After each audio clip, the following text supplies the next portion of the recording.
Welcome back to another episode of What's Up, Prof. Hello, Walter. Hi, Martin. You doing okay? A little bit better. Yeah. Getting there in Voice is a bit better. little increments. Yeah, we're getting there slowly, but the Lord will help us. We can't do this alone. No, we can't do anything without Him. A very controversial subject today, so we'll have to We've been threatening a long time. quite a long time. But the Lord's timing is perfect, so let's see what comes from this, and let's pray. Our Heavenly Father, we are on the times that you predicted will happen in your word. And we ask that you enlighten our minds and open our eyes that we can see the misleading out there. So please help us through this discussion as well, and bless us in Jesus' name. Amen. Amen. Well, Martin, we're talking about sport religion or religious sport. Which one is it now? Or Yeah. both? Both. Both. Okay. But before we start the discussion, let's have a look at the little video. I was watching TV the other day, and this show comes on with these religious fanatics. They were crazy. Well, you would think they were crazy if you didn't understand their culture and their religion. See, that's just the thing. They were worshippers of idols, and they took things to extremes. They painted their bodies. They wore these ridiculous costumes. They chanted, they danced, they made sacrifices to their idols. They had built these enormous temples to worship their idols in. It seemed like their entire existence climaxed into this one scenario, this one over-the-top act of worship. You don't really relate, do you? Let's try it again.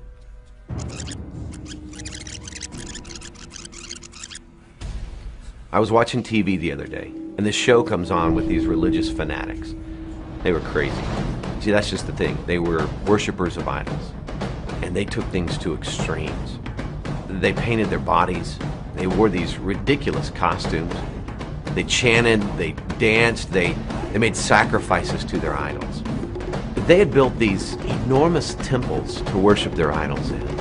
It seemed like their entire existence climaxed into this one scenario, this one over-the-top act of worship. Idol worship. It's not just about golden calves anymore.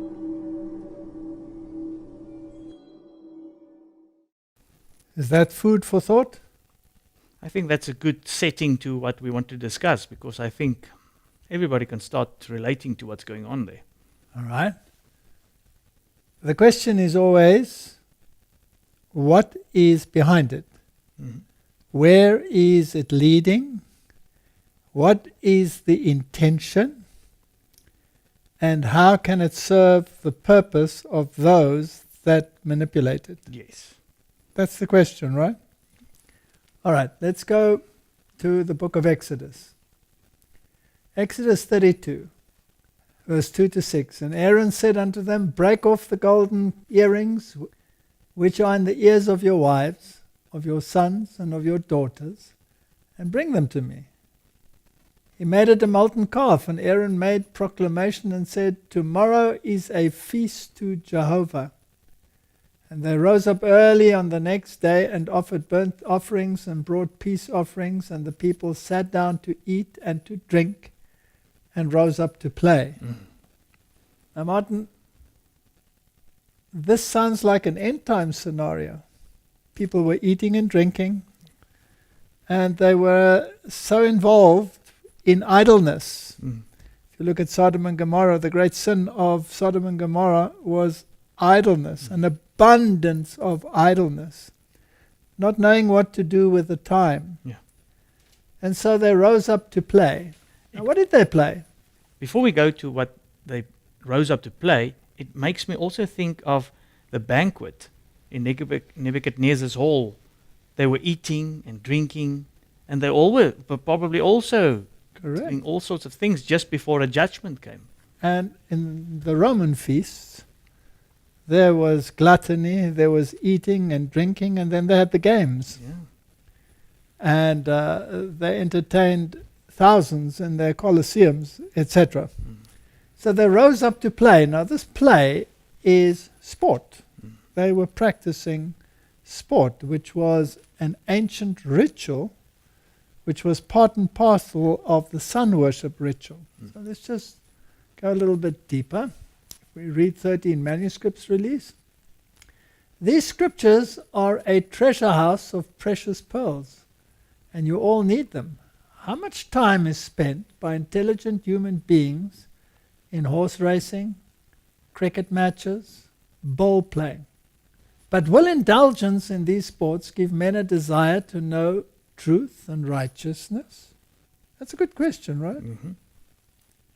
Will it keep God in their thoughts? Will it lead them to inquire, how is it with my soul? All the powers of Satan are set in operation to hold their attention to frivolous amusements, and he is gaining his object. Now many people will say, that's such a narrow view. True. But can you show me one incidence in the Bible where there was sport, other than the text that we just wrote, which was in condemnation of what was happening? Do you find anywhere in the New Testament that Jesus and his disciples played ball games or anything of that nature? No. Are you sure? Have you read it carefully? I'm quite sure. There are lots of jokes Maybe. about it, Mm-hmm. where they twist the words to make it look as though they were doing things like that. But the answer is no, they weren't. And the question is, can one be happy without it? That's a very good question. Isn't that a good question? Because it seems that the world will tell you, you can't. no, you You cannot. can't. You have to have these distractions. After all, the world is, it's such a difficult place to live in, and one needs something to take the mind off things. Now, I don't know about your past in terms of sport. Were you very active in sport? Were you a sport fanatic in any way? Yes, very much. Very, very much. What were your sports? Rugby. Doing it myself, rugby and athletics. But watching, and golf. I loved golf. And then watching basically any sport. Any sport. And then being quite a fanatic about being a fan of the sport and going to matches, huge matches, and getting very involved in it. Definitely. Now, I come out of quite a sporting family. Both my uncles were star tennis players. I mean, we're talking Davis Cup level. Really, star tennis players. I played tennis quite a bit. I didn't play much rugby because I went to the German school and they didn't have rugby. And when I did finally go to another school, it was late in my life, so I wasn't really a star rugby player, but I was a rugby fanatic. And I was so much of a fanatic that if my team lost, I would break the television. Yeah. Or when you're at a stadium, you will get into a fight. I didn't often go to a stadium. I went to a couple. Okay. I enjoyed going to cricket matches. Okay. But that was for the other atmosphere. Yes. You lie in the sun and you drink one beer after the other and you get jollifications, and every now and then somebody in a blue moon hits a six and you go crazy and you sit down and have another beer. For the next 3 hours, and then maybe there's another. Yes, and people can't understand. I mean, people from non-British heritages can't understand how you can sit for 3-5 days and watch a match. That's ridiculous. But that's the way it was, right? But it was a lifestyle. That's it. It was a lifestyle. And you certainly didn't think of anything spiritual while you were involved in those things. And when I became a Christian, all by itself, I lost my palate for it.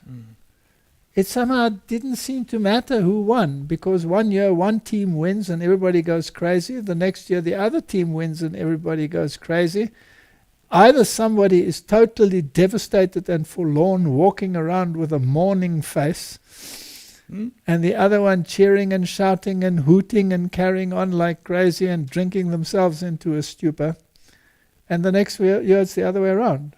And the other thing as well is when they started unraveling the max fixings. Yes. That really blew me because Yes, and then you realize that all these cricket matches were fixed, and even and the rugby matches. anything that has got money attached to it, Yes. you can know it's going to be involved. So anyway, there is no doubt that it is interesting to see the human skill that can be developed, and one always likes to see how someone excels in something that you wish you could excel in too. But it is a form of idolatry, because these people become heroes. Yeah. And they are even worshipped, literally. Literally, Yeah. if you take Yeah. the mega soccer stars. And then you look at their lives and you see what they're involved in. And then you wonder by yourself, all these lawsuits, paternity suits, rape allegations, and Even murder. all of these things. So Martin, are we talking about frivolous amusements that are an invention of Satan? It's not a comfortable thing, but I think, yes. All right. Is sin involved? Yes. Very much so. Every time, right? Every time. Every time. So Satan must be involved. Here's another quote from Adventist Time. Some of the most popular amusements, such as football and boxing, have become schools of brutality. They are developing the same characteristics as did the games of ancient Rome. The love of domination, the pride in mere brute force, the reckless disregard of life are exerting upon the youth a power to demoralize that is appalling. Other athletic games, though not so brutalizing, are scarcely less objectionable because of the excess to which they are carried. They stimulate the love of pleasure and excitement, thus fostering a distaste of useful labor, a disposition to shun practical duties and responsibilities. They tend to destroy a relish for a life's sober realities and its tranquil enjoyments. Thus the door is open to dissipation and lawlessness with their terrible results. All right, let's ask a question. If you're very exhausted and you've had a rough week, going to a sports match can certainly inject some adrenaline in you and get you going. But the next day you're exhausted, right? How about tranquil enjoyments? You're going for a walk along a stream in a mountain, sitting at the babbling brook's edge, having a little picnic. Would that also recharge your battery Definitely. without the concomitant side effects? All right, so it's a question of perspective. And Yes. I know it's very hard for people to make the switch because it's ingrained. Oh, yes, that's for sure. Now, sport is religious. Is it an act of worship? Well, you find the very same attributes in a sports stadium that you find, let's say, in a charismatic meeting. You might even have the Mexican waves in both of them. Yeah. Right? You've experienced that, haven't you? So it's the same kind of adrenaline rush. It's the same activity. It is probably the same spirit. It's possible. If the manifestation is the same, is the spirit perhaps the same? Well, here's a snippet of what Little Light Studios put together. I always like what they put together. So let's have a look at it, Martin. In terms of what it means to New Zealand, the game doesn't start when the whistle goes. Lahaka kicks things off. For the Maori, their history is a living, breathing thing. It's a vibrant and pulsing power of ancient ancestors and dormant gods they believe can be harnessed and channeled into greatness.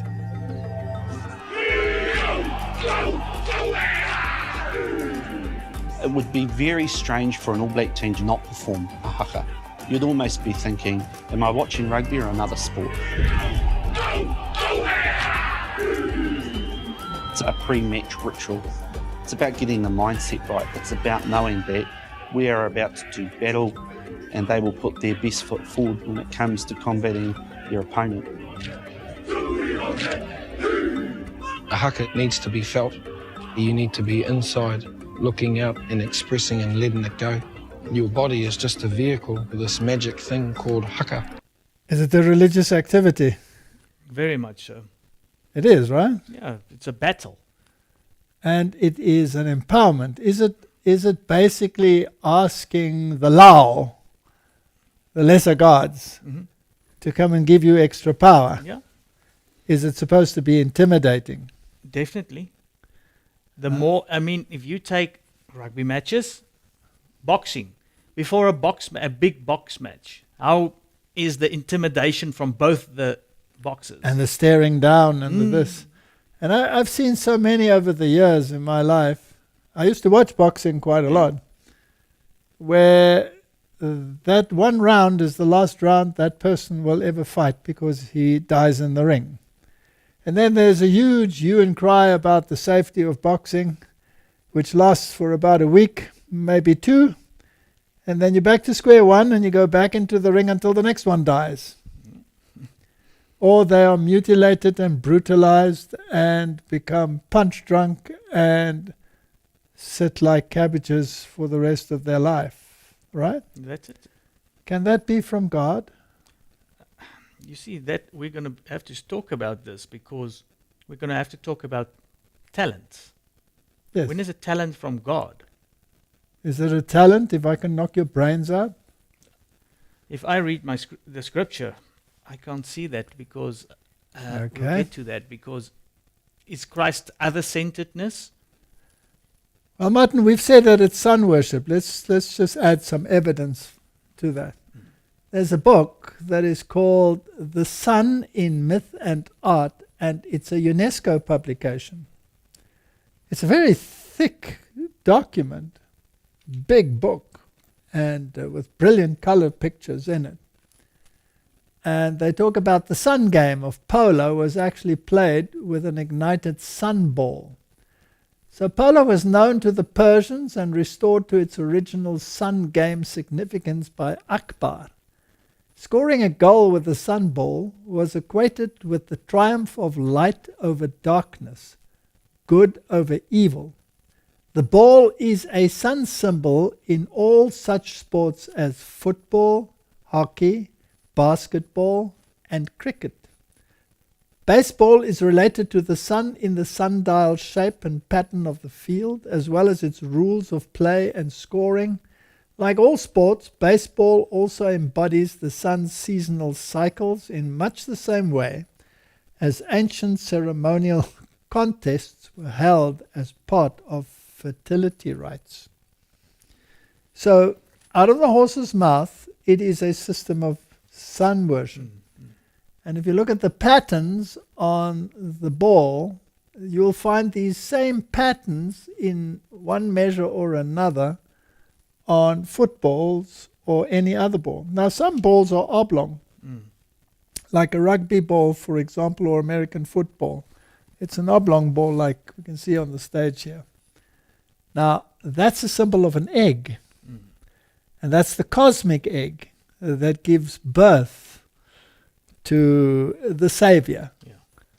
And the good and the evil that you have over here is an interplay of yin and yang. It's not as if an evil force is fighting against a good force. Because next year around, the evil one that lost is going to be the victor and will be the light. So it's all part of the same system. It's a yin-yang system. It's black magic versus white magic. But it still stays magic. It still stays magic. The Sumerian Gilgamesh story inscribed in cuneiform tablets narrates how the sporting equipment, a stick and a ring or a ball, which Gilgamesh had carved out of an uprooted tree, had fallen into the netherworld as he began oppressing his people by repeated athletic competitions, and how eventually it was the sun god who opened a hole in the ground in order to recover them. The Olympic torch, which the runner carries to mark the sun's cyclic movement throughout the Olympiad, the 4-year period until the next games, is also related to the sun's cyclic rhythm. First celebrated in Greece, the games were ceremonial contests in honor of Zeus. Well, that comes from UNESCO's great source. So they freely admit that these are pagan sun worship rituals. And the stick, whether it is now a hockey stick or whether it is a golf club or whatever, or whether it is a tennis racket, it is supposed to bring the ball to the opponent and to either go into a hole like a soccer game or a golf game or whatever, which symbolizes the victory of the sun god over the forces of evil. If you want to translate that into real Christianity, it symbolizes the victory of Lucifer over Christ. That's true, because Zeus was honored, and he's the depiction actually in this whole thing of the Lucifer. So the symbols of the sun, moon, and other planets float overhead at the 1992 Barcelona Olympic Games. The sun's association with sport predates the deities Heracles and Apollo in Greece, as is evident from the epic tale of the Sumerian hero Gilgamesh. So when we look at these opening ceremonies, we're sometimes astounded by the pagan nature thereof. I mean, you remember that one, the latest one that we showed about the bull? Yes. That came in, and that whole ritual. And all the symbols of revelation. But they're all twisted. Yeah. In other words, they're on the side of Lucifer. Yeah. But they make them so epic and so spectacular that the real meaning gets lost, except for a few who are willing to analyze what's actually going on. And you wonder, how do they come up with these things? And why is there such a religious basis to it, if it's just purely a secular thing? Yeah. As in sport, the sun is omnipresent and practically all aspects of life, whether it be art, architecture, philosophy, religion, festivals, folklore, dance, or music.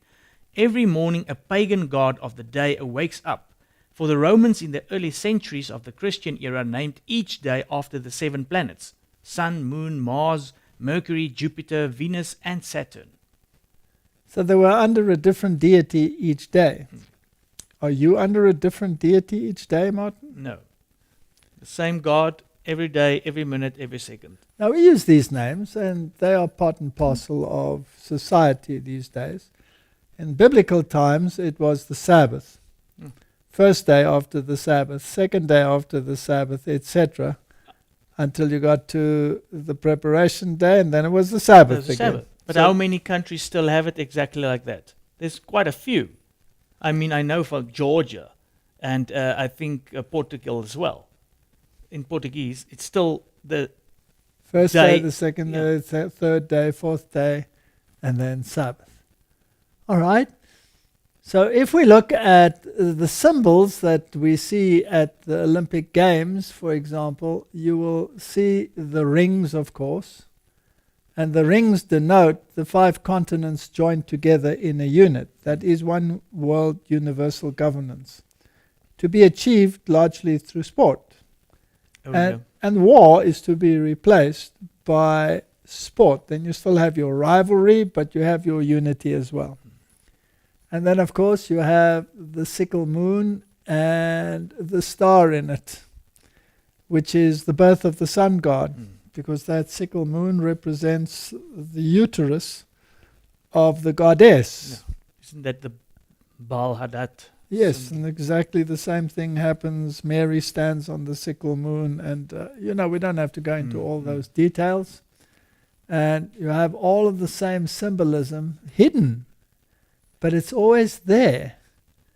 And then the Olympic mascots, they are cyclopses. They have the all-seeing eye. That's the all-seeing eye of Lucifer.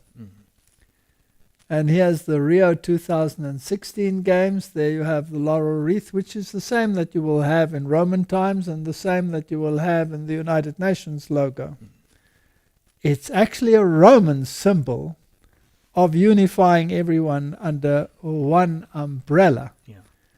And here again, if you look at this one over here, you will have the symbols of the sun hidden. Yeah, that red dot. I That remember red in dot. Total Onslaught, you had the whole thing about the red dot. Correct. And all of these symbols are in some way or another related to pagan sun worship. Just for interest's sake, Martin, the new logo that Elon Musk chose is this X, and people said, it's so simplistic. But if you look at the Masonic symbol and you cut this portion out, then you have exactly that, the thicker bar of the set square and the thinner arm of the compass. It's a Masonic symbol. Is it by chance? Well, of course it's by chance, Martin. You don't think there is some sinister message behind it, do you? You're a conspiracy theorist. What's wrong with you? I'm just opening my eyes. Oh, I see. All right. Now, in what way is modern sport related to lodges and Freemasonry? And let us not forget that Freemasonry is related to the Knights of Malta and the whole knighthood system. And if you look at the pyramid system, the 33-degree Freemason, who is an avowed Luciferian, through his oath, stands at the same level as the Knight of Malta. Yeah. All right? They're at exactly the same level. They're at the peak. So, Martin, read this for us and tell us what's going on here. Yeah, well, it's interesting. This comes from Freemason websites. So this is themselves speaking. Yes. The first rules of football were drawn up by the new Football Association in 6 meetings at the end of 1863 at the Freemasons' Tavern on Great Queen Street in London, now the new Connaught's Room next door to the Freemasons' Hall. After the very first match under the new football governing rules way back in January 1864, a toast was drunk, how very Masonic in itself, to success to football, irrespective of class or creed. There are a number of Masonic lodges named after their famous teams: Anfield Lodge, number 2215, Everton Lodge, and more recently the Football Lodge, number 9921. The Football Lodge was the brainchild of David Lallana, father of the England star Adam Lallana. Members of the lodge share their passion for the love of the game, and through Freemasonry, they hope to connect with the grassroots of the sport in the community. Many famous players and managers have enjoyed the companionship of Freemasonry, including Don Revie, who played for several football teams, including Manchester City from 1951 to 1956. He then went on to manage Leeds United from 1961 to 1974, and he won the FA Cup in 1972 and the European Cup in 1973. Don Revie became the manager of the England Football Club between 1974 and 77. Then, the blue colours of the Manchester City kit, does it look familiar? So they actually acknowledge that even the colours from Manchester City was done by Freemasons. Yes, so it's a Masonic ritual. The whole setup, the rules, everything. Even the colours. They were born in Masonic lodges. Now, we've always maintained that behind the Masonic lodges, we have the Jesuits, right? That's it. We'll come back to them later. One of our favorite subjects, of course. Well, here's the insider. Athlete Freemasons, the 10 most famous sports stars to take the oath. They aren't as powerful as politicians, they aren't as rich as CEOs, and they aren't as smart as Rhodes Scholars. But for whatever reason, athletes are consistently members of the world's most elite secret societies. The oldest and most famous of those societies, Freemasonry, is no exception. For over 100 years, America's athletes have been active Masons. They play a variety of sports and come from a variety of backgrounds, but they all took the secret oath. Well, here you have a couple of them. And even Arnold Palmer was a very famous Freemason. And these people are stars, and they are ambassadors for the game. That's true. So are they ambassadors for sun worship? Definitely. If they lay down the oath, then obviously that is done for the one that they laid the oath of for. Correct. So whether it is the basketball inventor, James Naismith, or whether it is Honus Wagner from baseball or Sugar Ray Robinson from boxing, they're all associated with Freemasonry. This is interesting, right? Now here's an article in the Scottish Rite, Sporting Gold Masonic Athletes. Martin, run through this for us. What do Freemasonry, soccer, baseball, and golf have in common? They were all shaped in some way or form by a Mason. Now, in this article, they have this sports and origin story. And it says, immensely popular game of soccer, also known as football, was originally created at the Freemasons' arm pub near London's Covent Garden in 1863.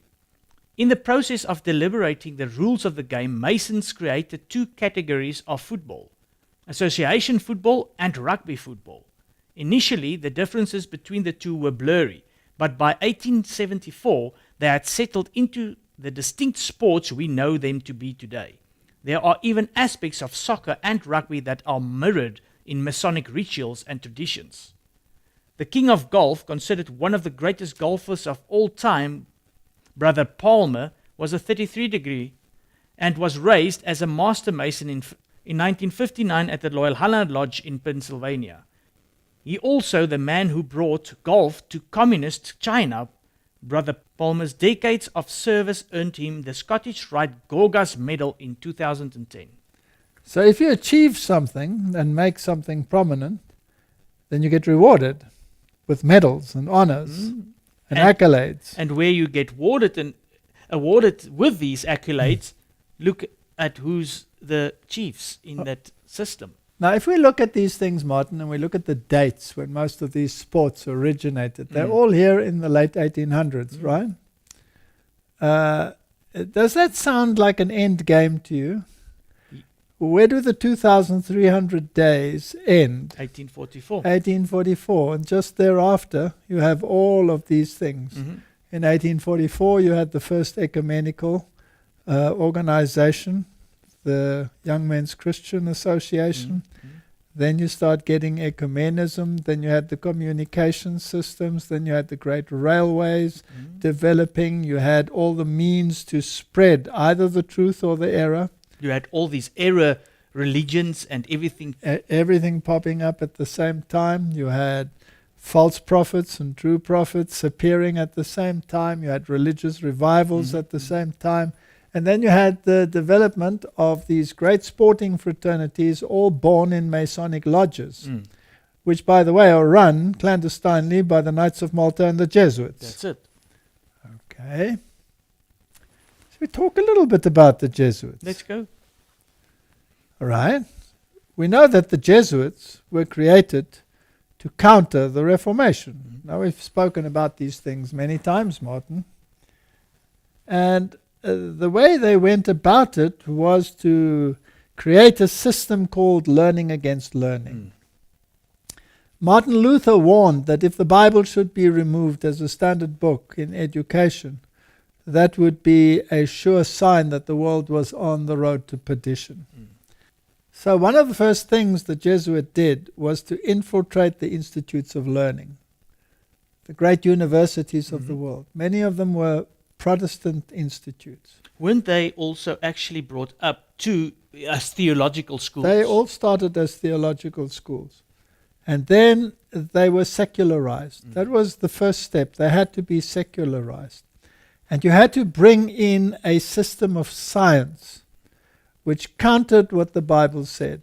So the Bible was slowly pushed into the realm of mythology, and Jesuitical science took over. No matter what realm it was, whether it was medicine, where they started with their vaccination programs and all of these things. And it all happened in the 1800s. Yeah.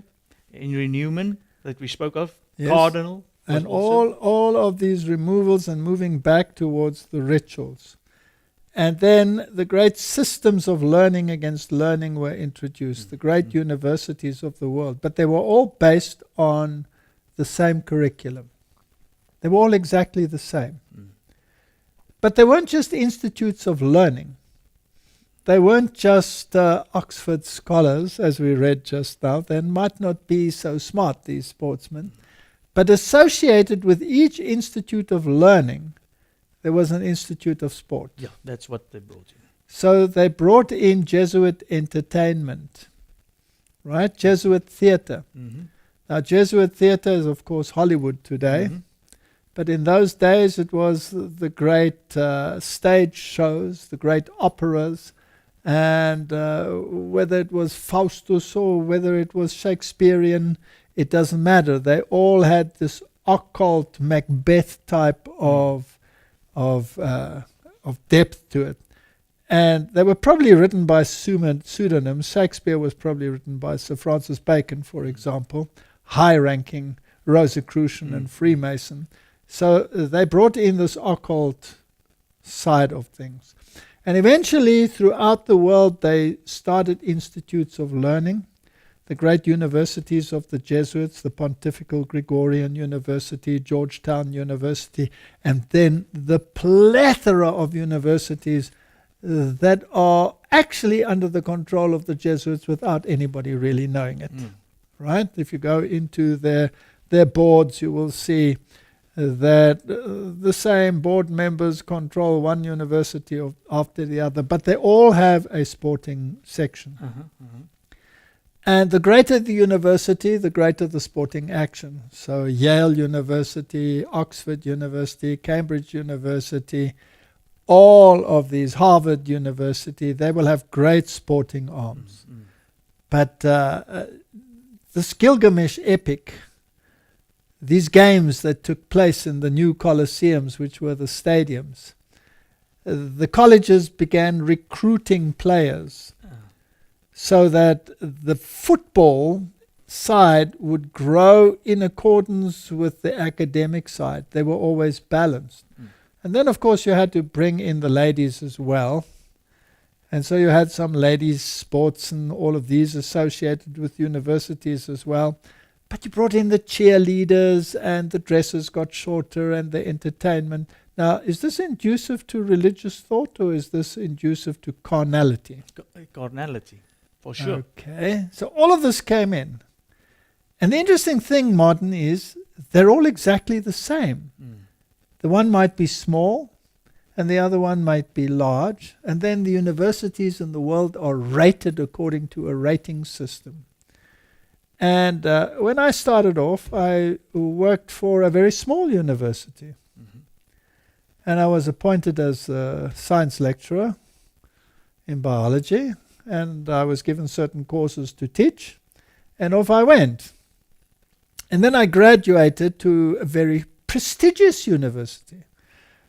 Probably the most prestigious one in the country.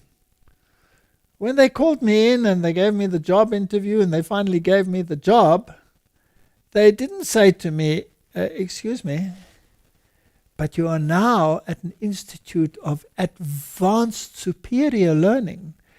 Much greater stature than the little house that you came from, my brother. No.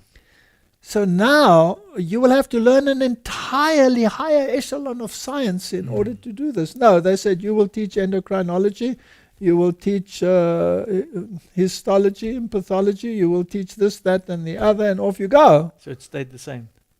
So the course was exactly the same. It made no difference. And it makes no difference whether you teach paleontology at Cambridge University or at Oxford University, which are rated, by the way, number 1 and number 2 in the world, or whether you...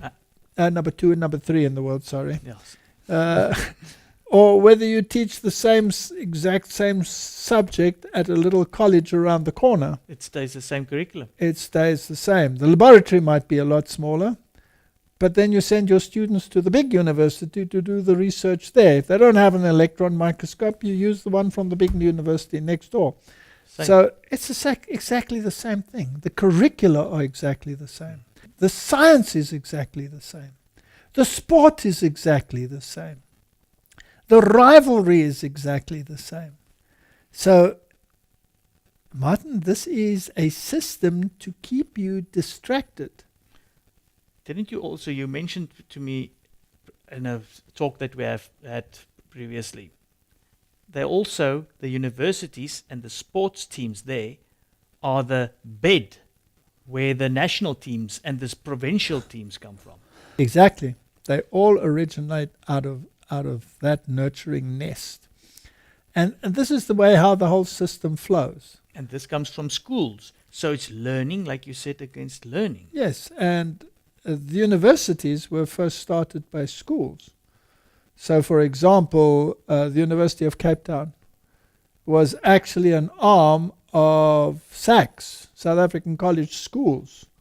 So even in their things it will say which is incorporated is South African College Schools. So they started off as schools, then they went off to these institutes of higher learning. And sport, of course, is part of every school, and it's also part of every university. Mm-hmm. And it is a system. It is a Jesuitical system. And it is universal. And it is exactly the same no matter where you are.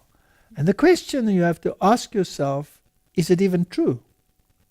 For example, the science that is taught, is it actually true? No. Now, when it comes to, let's say, paleontology, the Christian will believe in catastrophism and the universal flood. And the colleges and the universities will teach uniformitarianism and millions of years of geological infidelity. But it is the science, and it's peer-reviewed science. So that must make it right. That must make it right. But if you're a Christian, you realize that it's not right, it's a lie.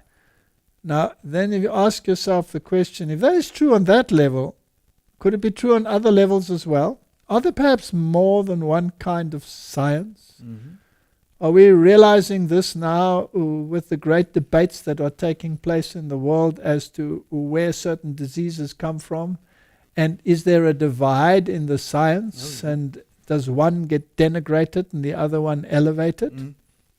You see, Martin, Jesuit theatre, learning against learning, has taken the entire world captive. And the curriculum, whether you are in a communist country, whether you are in Russia, whether you are in China, or whether you are in Mongolia, will be exactly the same as you will learn in Cambridge and Oxford and Harvard and any one of those, Yale, etc. Just want to digress a little bit. You mentioned number 2 and 3. Number 1, as we saw, is MIT. Yes. But it's all the same. And what I just wanted to get to is, yes, so even the other way is the sport. Correct. Right around the world, just like the learning, the sport is everywhere the same. And the sport is supposed to be unifying. Now, if these universities all started basically as religious institutes, do we have any pure religious institutes left, or are they all ecumenical? All ecumenical. All right. And are they even infidel? Don't we have every wind of theology and a downplaying of the Bible in every one of these? So is it learning against learning? Oh, for sure. Have the Jesuits been successful? Oh, definitely. Has sport been one of their tools? I think one of the biggest. Correct. You can be an eternal student in one of those universities as long as you can handle a ball. Yeah. All right. Here's another quote from Adventist Home. I do not condemn the simple exercise of playing ball, but this, even in its simplicity, may be overdone. I shrink always from the almost sure result which follows in the wake of these amusements. It leads to an outlay of means that should be expended in bringing the light of truth to souls that are perishing out of Christ. The amusements and expenditures of means for self-pleasing, which lead on step by step to self-glorifying, and the education in these games for pleasure produce a love and passion for such things that is not favorable to the perfection of Christian character. Martin, this sounds so fanatical. It does. It sounds so you don't want to let us do anything. Play a simple game of ball. But the question is, Martin, is it fanatical, or has the world portrayed it as fanatical? That is where it comes from. That's where it comes This from, right? learning against learning. You've been taught. It's inherent now. It's indoctrination. I mean, if I take myself, if we just go and play a normal game of kicking the ball to each other, It's just a matter of moments, then you become competitive. And then tempers start flaring. If something doesn't go your way, yes. So anger seems to be part and parcel of the game then eventually. Oh, for sure. Now in the old days, when I was young, if you used the swear word or you cussed the opponent or shouted at the crowd, you were immediately reprimanded or removed from the stage. Yeah.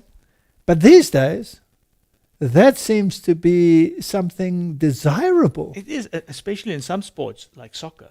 The way that the players carry on against the referee, Yes. even. And how they fake it. Uh, How they fake it. That's amazing, the way they fake it. But nevertheless, let's have a look at anger and see where that leads us.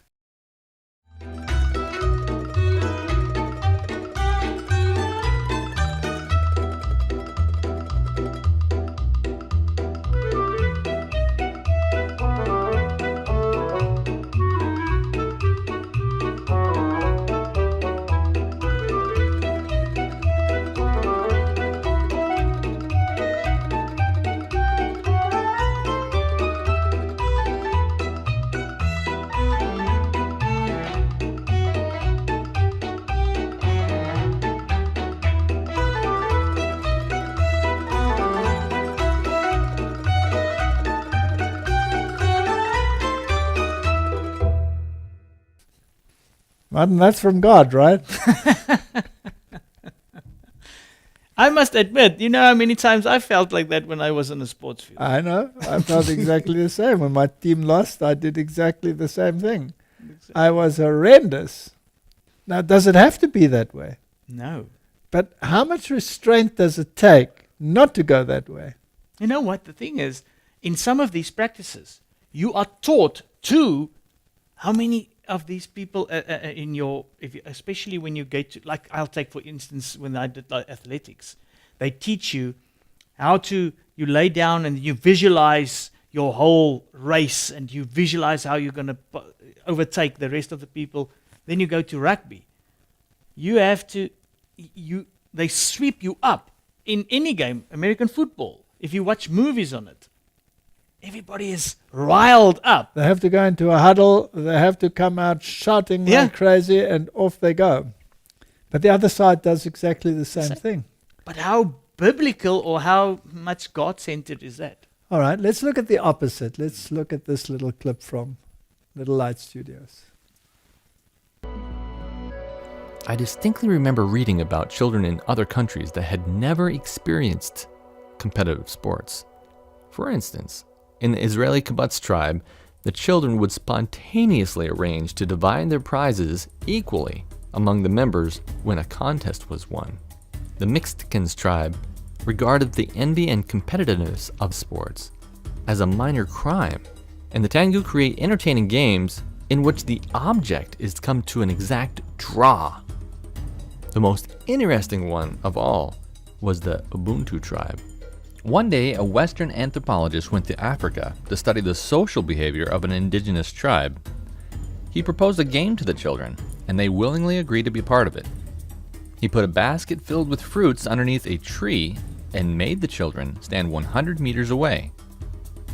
Then he announced that whoever could reach the basket first would win the whole basket and could eat all the fruits by him or herself. He lined them all up, raised his hand to give the start signal. Ready, set, go. Astonishingly, at go, the children took each other's hands and started running together. They all reached the basket at the same time. Then they sat down in a big circle and enjoyed the fruit together, laughing and smiling the whole time. The anthropologist could not believe what he saw, and so he asked them why they had waited for each other, as one could have taken all the basket for him or herself. The children shook their heads and replied, Ubuntu. How can one of us be happy if all the rest of us are sad? The children understood better than any other Western culture. How can someone win if winning means that someone loses? The goal on earth is to help others, not to become the best. Now, Martin, can sport cost you your religion? Yes. Do you sometimes have to make a choice between your religion and sport? I think most of the time, especially when you start progressing and become good in the sport.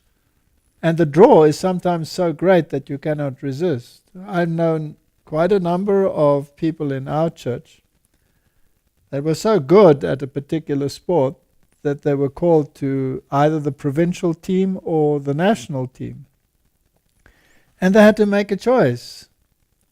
And the choice was so overwhelming that most of them chose the sport. Now this brings me to what we mentioned earlier. Is it a talent from God if it takes you away from what He requires from you? Exactly. Well, read this one because this is rather interesting, Martin. This comes from the Jamaica Observer about Bolt. Yes, I don't know how many people know, but Bolt used to be a Seventh-day Adventist. Okay. So let's read it. Bolt contemplates returning to church. Legendary sprinter Usain Bolt says he has been contemplating returning to the Seventh-day Adventist flock after he stopped attending some years ago to pursue his athletic dream. The iconic athlete's parents are members of the Sherwood Content Seventh-day Adventist Church in Trelawney. I started when I was younger, but because of track and field, I couldn't follow in that way. But I am always there and give back to help the church as much as possible. He was in attendance Wednesday on the 2nd and the 5th day Inter-American Division of Seventh-day Adventists Pathfinder Camporee at Trelawney Multipurpose Stadium. Said Bolt, I'm here to provide the youths with some encouragement and explain to them that everything is possible. Bring joy and uplift their spirits.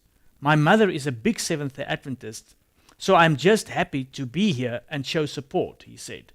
I'm just here to give you some encouraging words to always work hard and never give up. Believe in yourself, believe in your dreams. God gave me a talent and I use it to the best of my ability. So I just want to say, give all the glory to God. Enjoy the conference.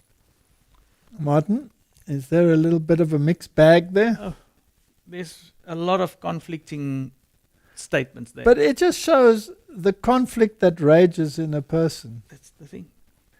Now, when my son was in school, high school, he was very good at playing cricket, and in fact he was the captain of the cricket team. And then he was confronted with the Sabbath issue. And he had to make a choice. Now, I wasn't going to make the choice for him. It's something that he had to make. But the teachers urged him, why don't you just go to your pastor and get an exemption? Well, the pastor never made the rule, you see. That's the problem. God made the rule. So why don't you go to God and ask him to change the rule? That's of course not possible, right? Because I do not change what has gone out of my mouth. So it created conflict, and I'm sure it created a lot of disappointment and bitterness. He made a choice, and the choice was not to attend. So he played all the other matches that were on a different day other than Saturday. But it left a mark, and it was a mark that was painful. Let's put it that way. So these are not easy choices. Now, didn't Daniel also have to make choices that weren't easy? Exactly the same. Is it any easier to refuse the king's table than to say, I don't want to play on this particular day? Definitely not. You see, the thing is, especially in countries that are so sport-driven as South Africa, for instance, and I think America the same, it's not that easy to be the odd one out when it comes to these things. Peer pressure is enormous. And peer pressure is built into the learning against learning system. And competitiveness and grading and all of these issues are all involved in Jesuit thinking. Jesuit thinking, Martin, is the opposite of godly thinking. That's it. It's just the way it is. Because the Father is master of reversal, so it has to be. Correct. So if we ask the papacy, where do they take their stand in sport? Well, it's very obvious what side they will take. And all the popes in the past have blessed sport and blessed implements of sport and blessed shirts and all kinds of things that are involved in sport. So they are the movers and the shakers of sport, just like they are the movers and the shakers of Jesuit theatre, just as are the movers and the shakers of whatever echelon of society, whether it's the economic society, political society, the banking society, the sporting fraternity, or the education. Yeah, everything. Everything. Do you remember, we spoke about it, there was a movie that came out, The Two Popes, Yes, and it was about Benedict and Francis. correct. And in the end, They were joined through sport, they sat down and watched a soccer game together. even though the one said that he had never been involved in that, but he really enjoyed it. Exactly. So sport brought them together, right? Two different ideologies, apparently, reconciled through sport. Read this for us. On June 1, 2018, the Vatican released its first ever official document on sports. Title, Giving the Best of Yourself, a document about the Christian perspective on sport and the human person. The release from the dicastery of the laity, the family and life goes in depth on the history and potential of sport in human development. It promotes the formative nature of sport and advocates for all in the church to understand sport as a means for mission and sanctification. Sport as a means of sanctification. And sport is supposed to be part and parcel of Sunday worship. Yeah. That will be permissible. And you may attend the stadiums and you may attend the sporting events. That is permissible because it's an act of worship. It's actually encouraged. And it leads to sanctification. Particularly a boxing match will lead to sanctification, right? Well, you're going to sanctify the other guy. Yes, maybe permanently. Okay, read on. The document is the latest in a recent emphasis by the Vatican and Pope Francis himself in understanding sports as a place of formation that deserves our attention. Stop right there. Formation. Learning against learning. This is spiritual formation. Do they introduce the same thing into the churches? Just on a different level. I mean, I spoke to you about it earlier. What is that if you lie down and visualize with music playing the whole race that you're running? What else is that than spiritual formation? It's spiritual formation, and it's a system of worship. Do they use music? Yeah. Is music used in sport? Oh, yes. Huh? It's like this. What kind of music is it? Isn't it riling up Oh, yeah. kind of military march music almost? Or a heavy rock band. Or All right, so what kind of formation? Formation means developing a particular character. Is this the character that Christ wants us to have? All right, Definitely read on. With Play Like a Champion at the forefront of efforts to provide formation for coaches and parents of youth and high school athletes, we are proud to be involved in conversations at a number of levels that seek to increase and improve their formative efforts. All right. Now, when it comes to religious issues, do they have coaches? Yeah. Especially in spiritual formation. In spiritual formation, you have a coach. You know what? They can keep their coach. They can make it a stagecoach and drive off into the desert. I'm not interested in their coaches. I have a coach. Yeah. Here's my coach. This is the word of God. This tells me where he wants me to go. This tells me where he wants me to be. I don't need some formative coach who's going to put a load of drivel into my head. I'm pretty stern on that one. I know that, many churches love the idea of coaching. Well, I despise it. Because it's not coming from God. No. All right, so is sport going to lead to honoring the third commandment? The Catholic third commandment and our fourth commandment. Yes, correct. Of course, always the wrong commandment because they never get it right anyway. If they're going to change the commandments, they're going to have it wrong. So we can be straightforward. Is it going to help in honoring Sunday? Correct. So here we have the National Catholic Register, and let's read what they have to say. Well, it goes about Sunday sports and honoring the third commandment. Well, according to them, there was a question in this. Is participating in Sunday sports consistent with keeping the third commandment? The answer, your question more generally relates to how Christians should fulfill the third commandment. remember the Sabbath day to keep it holy. All right, let's just stop there. Just make sure that people understand that this is not biblical. No, because that's not what stands in the Bible. And That's in the Catechism. Correct. And we just had a question in the last lecture. Can you prove that the Catholic Church actually says that, their Sunday is the Sabbath day? Well, then they say it quite plainly, right? Mhm. Okay. By holy, the scriptures mean refraining from work in imitation of God, who, after creating the universe in 6 days, rested on the seventh. A question, do they believe that? No, because they believe in evolution. All right, so carry on. Jews celebrate the Sabbath Saturday. Christians celebrate it on the first day of the week, Sunday, in honor of the day of resurrection, the Lord's Day. Is there any command in the Bible to do so? Sunday, no. No. So what honors the resurrection? Isn't baptism? Yeah, Aren't That's you it. buried and resurrected? that's it. So this is a total distortion of Scripture. Let's just make sure that people understand. That. All right. And in any case, the Lord's Day, he said the seventh day is his day. So Yes. that's the Lord's Day. You can read it in Isaiah 58. The Lord's Day, honorable. That's the Sabbath and not the first day of the week. Okay, carry on. Either way, it is recurring celebration every seventh day when, leaving briefly behind us the toil that work became after the fall, we remember God. In fulfillment of this duty, the Church teaches that participation in Sunday Mass is morally obligatory. Don't you think that Sunday Mass, as it is obligatory, will be one of the means that they want to enforce Sunday's legislation, that everybody in the world will have to participate? Yeah, well, they want a common Eucharist. But I cannot partake in that common Eucharist because they say it is the same sacrifice that was performed at the cross. But that sacrifice, according to them, was not to atone for my sins, but to please God. And that's a travesty of the whole plan of salvation. Then moreover, it is a pagan symbol because once he was sacrificed for all time and needs no further sacrifice.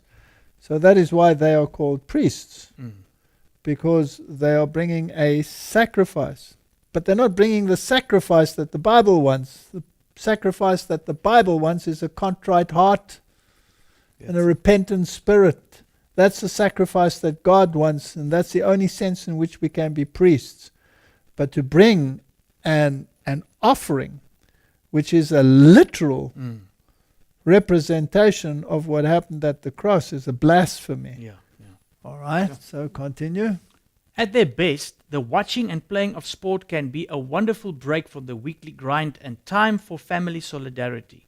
As families watch games together on TV or attend the games of family members, they offer opportunities for fun and for pleasurable and healthy physical and mental exertion. Truly an appropriate way to spend part of our Lord's Day. At their worst, they can put competition over sportsmanship, facilitate vulgar language and behavior, and burden families with punishing weekly travel commitments. And then it goes on to say that if that is the case, you must rather come back to the fraternity aspect of sports on a Sunday. But it is a wonderful entertainment, and it is for your sanctification. That's Do you believe that? no, No, not at all. I don't believe it either. Did we see what everybody knows how sports can end up Exactly. if you go with sports the way it's being put to you to do? Well, Martin, we've gone full circle. We've seen that it's a religion. And we've seen that according to the Roman Catholic Church, it's an appropriate Sabbath activity. Of course, for the wrong day, fortunately. Yeah, Because there's no such thing as a Jewish Sabbath. There's only a Sabbath. yeah. No such thing as a Jewish Sabbath. So people must make up their own minds as to how they feel about these things. As for me, I have lost my taste for these things. And I prefer spending the true Sabbath day in contemplating higher things than brawls on a field. So I think it's important what you said. It's up to everybody to decide for themselves. We didn't come here and now state that this is what you should do. No. Decide for yourself. Decide for yourself and see where you want to stand. As for me in my house, I prefer worshipping the Lord. Let's pray. Heavenly Father, this issue of sport, which is basically part of Jesuit theatre, is a mighty distraction. And I pray that you will help your people not to get sucked into a system that is supposed to form them.